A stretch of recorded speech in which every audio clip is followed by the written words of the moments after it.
Bonjour, je m'appelle Emmanuel Trédez, je suis le roi de la merguez, comme le rappelait fort justement Taïmark Lotan, qui m'a invité à prendre une cuite, à prendre sa suite dans ses vidéos de présentation. Et je suis accessoirement auteur de livres pour la jeunesse. Dans cette vidéo, ce sont mes livres, plutôt que mes recettes de merguez, que je vais vous présenter en 5 minutes chrono. C'est parti. Mon premier roman pour Didier Jeunesse, Ali Blabla, est paru en 2017.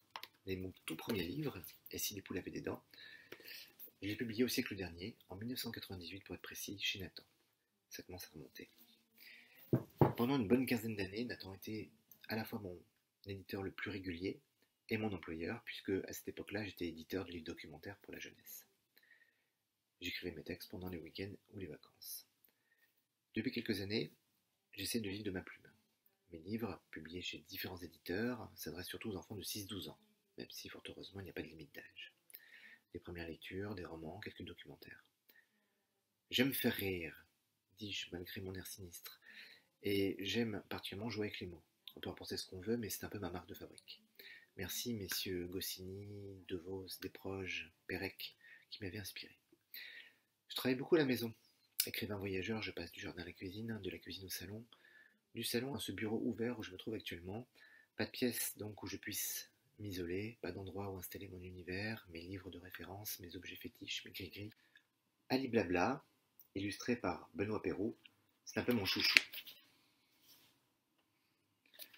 Contrairement à ce que j'ai pu lire parfois, ce roman n'est pas une réécriture d'Ali Baba et les 40 voleurs, même si je fais des clins d'œil à ce conte.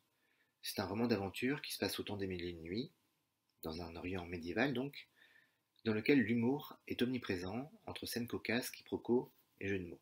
Quant à Ali, le personnage principal, c'est bien sûr un bavard invétéré.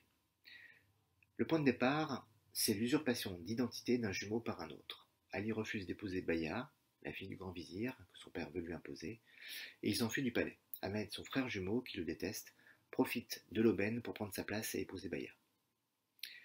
Quand il s'enfuit sur le dos de Kamel, son fidèle dromadaire, Ali trouve refuge près du grand bazar chez son ami Farid, le pire fakir du pays. Il va monter un petit commerce. De merguez, non, Taïmark, de lampes merveilleuses et tombe amoureux d'une jolie servante, Kenza. Quant au dromadaire, grâce à l'intervention d'un génie maladroit, il va acquérir la parole et se révéler un grand amateur de calembours. Au-delà des références à Ali Baba et à Aladdin, je voulais qu'on retrouve dans mon roman ce qui fait la caractéristique du livre des mille et une nuits, les histoires à tiroir.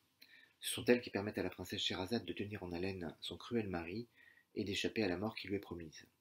Ainsi, dans mon roman, les aventures d'Ali sont entrecoupées par un récit en vers, dans lequel Ali raconte jour après jour, pour le plus grand bonheur de la servante Kenza, les déclarations d'amour successives que reçoit une princesse de 40 lovers, tous plus pitoyables les uns que les autres. Je passe à double 6 et je salue la couverture très réussie de Marie-Gaëlle Tramont. Avec ce roman, on revient au monde contemporain et à un récit plus réaliste. C'est à la fois une enquête policière et le portrait d'un adolescent. Le livre commence au moment où deux policiers font irruption dans une salle de classe dans un collège et annoncent aux élèves que leur camarade Adrien, avec un H comme l'empereur, a disparu. Ceux qui ont des informations qui pourraient aider les policiers à retrouver Adrien sont invités à se signaler. C'est ainsi que vont s'enchaîner plusieurs pseudo-interrogatoires qui permettent à l'enquête d'avancer et au lecteur de découvrir peu à peu Adrien à travers les visions très différentes, parfois opposées, qu'en ont ses camarades et sa petite amie, son ex-petite amie Midori. L'un des seuls points sur lequel tout le monde s'accorde, c'est cette passion pour l'aider qu'il lance à toute occasion pour interroger son destin. S'il fait un double 6, son désir se réalisera, pense-t-il. On découvre entre autres choses que pour séduire Midori, une élève franco-japonaise, Adrien, quoi, lui prépare un couscous aux merguez? Non, toujours pas, Taïmark. Il lui écrit des haïkus qu'elle conserve précieusement dans son carnet intime avec stylistes en tout genre, inspirés des listes poétiques de l'écrivaine japonaise Sei Shonagon. Pour finir, je vais vous dire quelques mots du portrait du lapin. Avec ce texte à paraître à la rentrée, on passe à un autre genre, l'album. Tel le lapin de mon histoire, j'ai fait des bonds en apprenant que Delphine Jacot avait apprécié le texte et qu'elle l'illustrerait. Et le moins qu'on puisse dire, c'est que j'étais comblé. Voyez plutôt.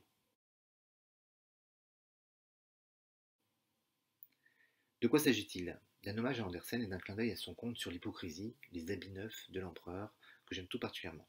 Pas l'hypocrisie, le conte. Je le transpose ici dans le domaine de l'art. Lapin veut se marier. Il a reçu une photo de la magnifique Belette et décide de lui envoyer des merguez. Non, Taille-Marc, qu'est-ce que tu peux être obsessionnel? Son portrait par un artiste. Cochon, son ami, lui conseille un peintre. Toi qui connais le monde de l'art, pourrais-tu me conseiller un peintre? Je veux une star, capable de me représenter sous mon meilleur jour et d'inspirer à une belette de l'amour.